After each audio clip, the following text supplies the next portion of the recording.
So which one's better, the old Batman or the new Batman? Old Batman. New Batman. Old Batman. New Batman. Old Batman! New Batman! Ah!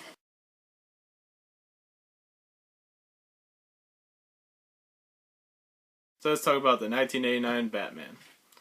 I've heard a lot of things about it. A lot of people compare it and say it's better than Dark Knight. I think that's pretty far-fetched, but I did watch it, and I would have to say that I did enjoy it. I enjoyed the take on Batman in it. That's really one of my favorite parts of the movie is Batman in this movie. I like how he makes his entrances. I like how he makes his exits really quick. I like how he beats down the bad guys. I like his suit in this movie. I like the Batwing in this movie. I like the Batmobile in this movie. The only thing I don't like is how he gets shot like a couple times and he keeps falling down. After the first time, it's kind of repetitive. But I even like this one part. He's about to stumble and he kicks a guy. It's like, that's awesome. And in the final fight scene, there's a part where Michael Keaton's face just like, it looks like he grew, I don't know, his face just looks grungier right here, which just goes perfectly with the mask and makes him look like he's from the graphic novels or something. It's like, that is Batman. That's cool. Now, he's not my favorite Batman. That's Christian Bale. But that's because Christian Bale gets to do this, I'm Batman!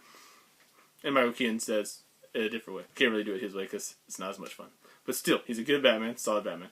Now, as Bruce Wayne, I don't like him as much as I like Christian Bale's Bruce Wayne because Christian Bale's Bruce Wayne was more personal, more emotional. They do show the most simplistic version of that character as far as they show that he's got all the perspectives of what Batman's supposed to be and who Bruce Wayne is, but they don't like go deeper into the Bruce Wayne part. They could have really had a stronger emotional hinge for the film if they had done that. But the director, Tim Burton, at times, he keeps the camera in the wrong place to keep it from being emotional as it should be, in my opinion. I'm not the biggest Burton fan. Don't hate me. I do watch his movies. I do try to be fair. But at times, I feel like he should have had the camera on their face and just let them show the emotion, just like in Les Mis, or like in the new Batman films, how you see Christian Bale's face and you know the emotions. You're like, yes. Either way, still solid on Batman. Bruce Wayne is still good. But then there's the Joker. And I have to say, Jack Nicholson was great at the role.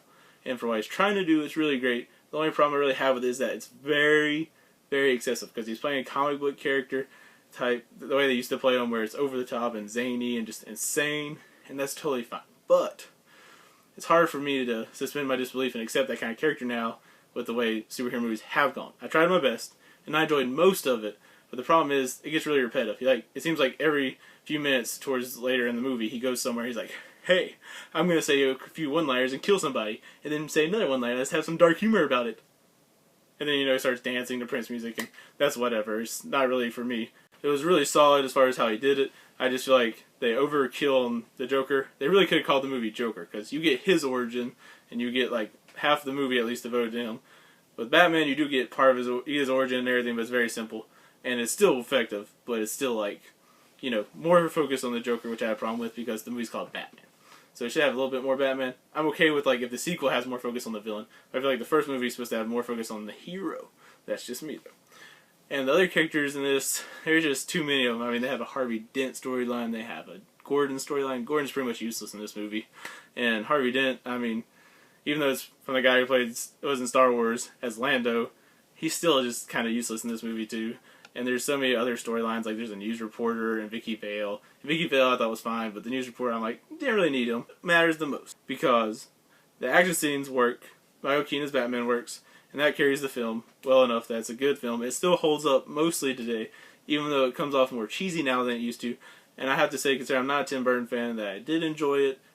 I have to say that means that it's probably better than I think it is, because if you're a Tim Burton fan, or even, a fan of this kind of Batman more than I am, you're going to love it way more.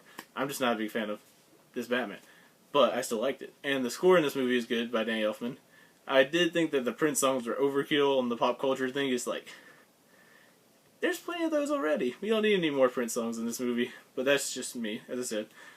But overall, Batman is a good time. I would say it's a 3.5 out of 5. I'll give the benefit of the doubt that some of the things that I had problems with that I found cheesy it was for the time, and I would say that's a good, solid film, but I think it could have been better. I know it's not the popular opinion. A lot of people are like, it's perfect, it's perfect. It's not perfect. The Dark Knight's not perfect either, but if you're going to give it 5 stars, please explain to me what is wrong with it also. I don't buy those 5-star reviews where you just say nothing's wrong with it, because that's not true. There's always something wrong with the movie, so just be objective, please. So tell me what you thought about this Batman. What's your favorite Batman? What's your least favorite Batman movie? Do you like Christopher Nolan Batman movies? Just let me know what you think and what you think of my review. And please, as always, give me a like and subscribe.